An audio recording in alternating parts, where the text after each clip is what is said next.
নমস্কার শ্রোতা বন্ধুরা, সন্ধ্যায় গল্পের আসর ইউটিউব চ্যানেলে তোমাদের সবাইকে স্বাগত। আজকের গল্প ছন্দনীর কলমে ববিতা রায়। আপনার পাশে বসে থাকলে আপনার অসুখ সেরে যাবে। আপনি কি জানেন আপনি একটা বোকার হদ্দ? জানা ছিল না, কেবল জানলাম। অপেক্ষা করুন, আমি পোশাক পাল্টে আসছি। থাক, এখন না গেলেও চলবে। বাবা ফোন দিচ্ছে, আমাকে শোরুমে যেতে হবে। এক কাপ চা খাবেন? হুম, চলুন আমার সাথে। এক কাপ চা খেয়ে তারপর যাবেন। এই দোকানের চা খেতে অখাদ্য, তবু আরেকটু বেশি সময় মাধবীলতার আশেপাশে থাকার লোভে এক কাপ চা খেতে রাজি হয়ে গেল অনিমেষ। বিকালে খুব সুন্দর করে সাজলো মাধবীলতা। একটা সুন্দর ফুল ছাপা সুতির শাড়ি পরলো, চোখে কাজল টানলো, কপালে একটা লাল টিপ পরলো, আর সিঁথি ভর্তি করে সিঁদুর পরলো।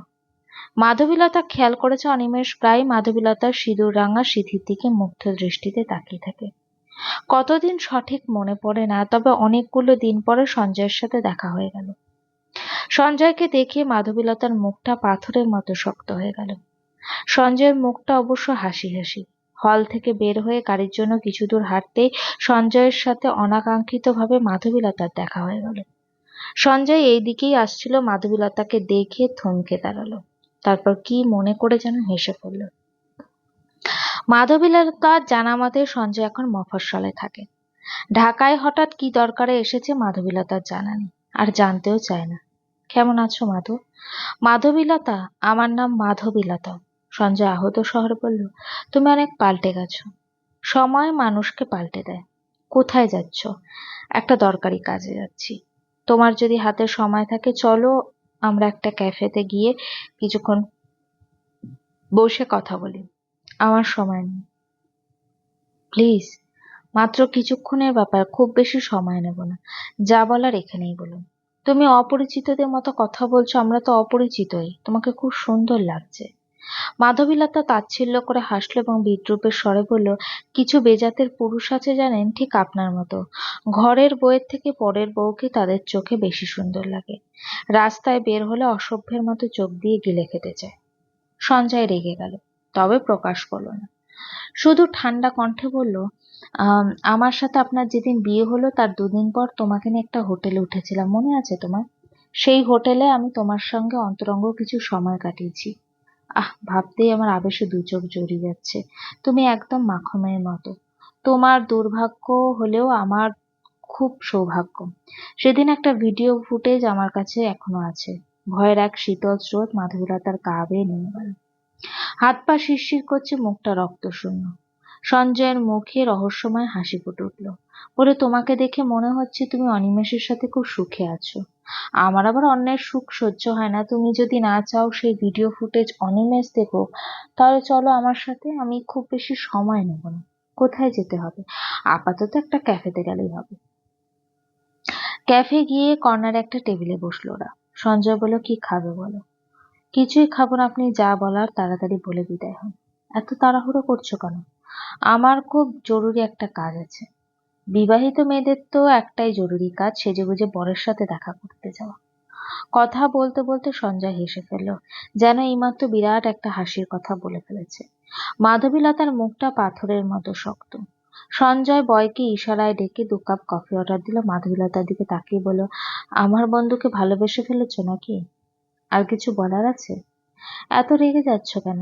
রাগের থেকেও বেশি বিরক্ত বোধ করছি। সঞ্জয় নিচু কণ্ঠে ফিসফিস করে বলল, আমাদের সেই অন্তরঙ্গের মুহূর্ত ভিডিও ফুটেজ অনিমেষের হাতে গেলে কি হবে জানো?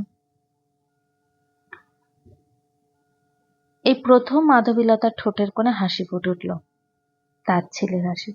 সঞ্জয়ের বলার ভঙ্গি নকল করে বলল, কি হবে? মাধবীলতা ঠান্ডা চোখের দিকে তাকিয়ে সঞ্জয় চমকে উঠল। মাধবীলতা বলল, আপনার নিশ্চয়ই মনে নেই সেদিন অনিমেষও আমাদের সাথে ছিল। আপনি ওর বাইকে করেই আমার সাথে দেখা করতে এসেছিলেন, এবং ওই হোটেলের সামনে অনিমেষ আমাদের নামিয়ে দিয়ে গেছে। প্রাপ্তবয়স্ক নারী পুরুষ রাত দুপুরে হোটেল রুমে থাকলে কি এবং কতটা হতে পারে অনিমেষের নিশ্চয়ই জানা আছে। আমার জীবনের সবটাই জানা, কোনো লুকোছাপা নেই। তাছাড়া আমার যতদূর মনে পড়ে সেদিন এমন কিছুই হয়নি যে আমাকে অনিমেষের কাছে সারা জীবন ছোট হয়ে থাকতে হবে। এখন বলুন, আপনি ভিডিও ফুটেজটা কি নিজে গিয়ে ওকে দেখাবেন, না আমি দেখাবো? সঞ্জয় হতভম্ব হয়ে গেল। মাধবীলতা পাল্টে গেছে। সঞ্জয় জানে তবে এতটা এই কি সেই মাধবীলতা যে সঞ্জয় বিয়ের দিন পাগলের মতো ছুটে গিয়ে একবারই লোকের সামনে সঞ্জয়কে আঁকড়ে ধরে হাউমাউ করে কেঁদেছিল? ততক্ষণে কফি এসে গেছে। গরম ধোয়া ওঠা কফির মগ সঞ্জয় হাতে নিল, তাতে চুমুক দিয়ে বলল, কফিটা খাও।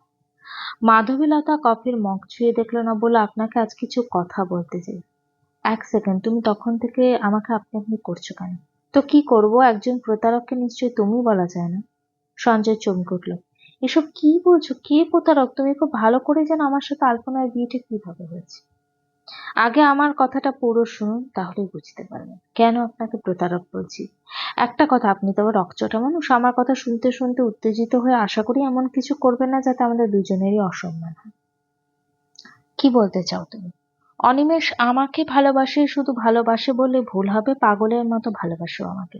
সবচেয়ে মজার ব্যাপার কি জানেন, ও না আপনার আগে আমায় ভালোবেসেছে। আপনিই বরং শুরুতে আমায় ভালোবাসতেন না, ওর সাথে জেদ করে আমাকে ভালোবাসার অভিনয় করেছেন। দিনের পর দিন আমাকে মিথ্যে ভালোবাসার কথা বলে ঠকিয়েছে। আপনি আমাকে যে চিঠিগুলো দিতেন সেই চিঠিগুলোর কথাগুলো সত্যি ছিল, শুধু আপনি মানুষটা মিথ্যে ছিলেন। দিনের পর দিন আপনার বন্ধুকে দিয়ে চিঠি লিখিয়ে নিজের নাম করে আমাকে দিয়েছে। সেই মনোমুগ্ধকর চিঠিগুলো পড়তে পড়তে না আমি ভীষণভাবে প্রেমে পড়ে গেছি। আমি সেই চিঠির মানুষটাকে ভালোবাসি, আপনাকে না। অথচ মানুষটা আমার জীবনে আসার আগেই শুধুমাত্র আপনার জন্য নিঃশব্দে সরে গেছে, কোনো অভিযোগও করেনি। কক্সবাজারে আমি সমুদ্রের জলে ভেসে যাচ্ছিলাম, মানুষটা এক সেকেন্ডও সময় নিল না, আমার সাথে সাথেই ঝাঁপিয়ে পড়লো। আমার তখন মরে যাওয়ার মতো অনুভূতি হচ্ছিল, অথচ মানুষটা শরীরের সর্বশক্তি দিয়ে আমায় বাঁচিয়ে এনেছিল। আমাকে জড়িয়ে ধরে বাচ্চাদের মতো হাউমাউ করে কান্না করার দৃশ্য আমার এখনো চোখে ভাসে। আপনার নিশ্চয়ই মনে নেই, তবু বলি, অনেক আগে আপনাকে একটা ঘরের ছবি দেখিয়েছিলাম। বিয়ের পর আমরা ঠিক এইরকম ভাবে ঘর সাজাবো। ঘরটা আমার এতটাই পছন্দ হয়েছিল যে আপনি ঘরের ছবি ঠিক এইভাবে দেখলেনই না, অথচ মানুষটা হুবহু আমার পছন্দের মতো ঘর সাজিয়ে বসে আছে।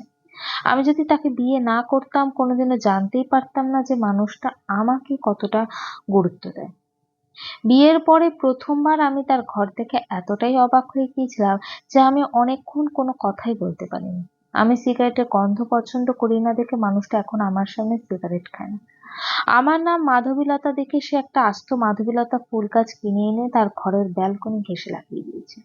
শুধু তাই নয়, যতগুলো দিন বাড়ি ছিল ফুলের গায়ে ছুঁয়ে বিড়বিড় করে কথা বলতো। ঘুম ভেঙে আমি ব্যালকনিতে গিয়ে দেখতাম সে ব্যালকনিতে দাঁড়িয়ে দাঁড়িয়ে মাধবীলতা ফুল গাছের সাথে গল্প করছে। সে আমার ভালোবাসায় এতটাই উন্মাদ ছিল। আমার একটাই দুঃখ, সে কোনোদিন নিজের একতরফা ভালোবাসার কথা আমাকে আজও মুখ ফুটে বলেনি। আমার 90 দশকের বউ সাজার খুব শখ। আপনাকে কতবার বলেছি, আপনি প্রতিবারই বিরক্ত হতেন, বলতেন যুগ পাল্টেছে, যুগের সাথে তাল মিলিয়ে চলতে শেখো। এই যুগে উজবুকের মতো সাজার কোনো মানে হয় না। অথচ সে একবার শুনে রাজি হয়ে গেছে। তার কথা শুনে তখন মনে হয়েছিল সে যদি পারতো পুরো পৃথিবীটাই আমার হাতের মুঠোয় এনে দিত। সঞ্জয়ের রাগে দুঃখে ক্ষোভে আগুন হয়ে গেল। মাধবীলতার কথা শেষ হতেই বলল, ভালোই তোমার ব্রেন ওয়াশ করেছে। এই কথাগুলো নিজের মুখে বলেছে নাকি তোমাকে? বলবেই তো, আমার নামে একগাদা মিথ্যে কথা বলে আমার কে গল্পের ভিলেন বানিয়ে নিজেকে তো হিরো সাজতে হবে না? মাধবীলতা রহস্য করে হাসলো। সঞ্জয়ের গা জ্বলে গেল। মাধবীলতা বলল, সবচেয়ে মজার ব্যাপার কি জানেন, আপনাকে না এই পর্যন্ত যা যা বললাম শুধুমাত্র কক্সবাজারের ঘটনা ছাড়া বাকি একটা কথাও নিজের মুখ ফুটে বলিনি। আপনি নিশ্চয়ই জানেন যে ওর ডায়েরি লেখার অভ্যাস আছে। আমি ওর ডায়েরি থেকেই সবটা জেনেছি। জেনেছি কাউকে ভালোবাসলে মনের ভাব তার সামনে প্রকাশ না করে কিভাবে দিনের পর দিন একতরফা ভালোবাসা যায়। তাকে শুধু আমি একবার বলেছিলাম যে আমায় বিয়ে করবে, সে এক সেকেন্ডও ভাবার সময় নেয়নি, সঙ্গে সঙ্গে রাজি হয়ে গেছে।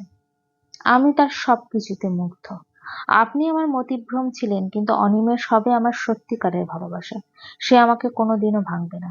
তবে ভাঙাচোরা আমিটাকে না খুব যত্ন করে করে দেবে। এতটুকু বিশ্বাস তার উপরে আমার জন্মেছে। আমি তার ব্যক্তিত্বের প্রেমে রীতিমতো হাবুডুবু খাচ্ছি। আপনি যত খুশি আমার নামে তার কান ভাঙান, আমার তাতে কিছুই আসে যায় না। হঠাৎ কথাটা শুনে ঘাবড়ে গিয়েছিলাম। নিজেকে গুছিয়ে নিতে এই ক্যাফে আপনার মতো থার্ড ক্লাস মানুষের সাথে বসেছিলাম। তাছাড়া এই কথাগুলোকে আপনাকে জানানোর দরকার ছিল। এবার উঠি কেমন? মাধবীলতা চলে গেল। সঞ্জয়ের হুঁশ ফিরতেই অতিরিক্ত রাগে কাঁপতে কাঁপতে কফির মগটা আছড়ে ভেঙে ফেলল। তারপর একগাদা অপমান হজম করে কফির মগের জরিমানা দিয়ে ক্যাফে থেকে বেরিয়ে গেল। অনিমেষের জ্বরে গা পড়ে যাচ্ছে, কাঁথা মুড়ি দিয়ে গুটিসুটি মেরে শুয়ে আছে। বাবা বাসায় নেই, আজ আসবে বলেও মনে হয় না। জ্বর মুখে কিছুই খেতে ইচ্ছে করছে না। একজন রান্নার বুয়া আছে, দুপুরে এসে রান্না করে দিয়ে যায়, আজও এসেছিল। অনিমেষ রান্না করতে বারণ করেছে, ফলে কিছুক্ষণ ঘরের কাজকর্ম করে দিয়ে চলে গেছে। বুয়ার নাম মিনতি। গল্পটি কেমন লাগলো অবশ্যই আমাকে কমেন্ট করে জানিও, আর আমার চ্যানেলে গল্পগুলো যদি তোমাদের ভালো লেগে থাকে চ্যানেলটিকে সাবস্ক্রাইব করে পাশে থাকো।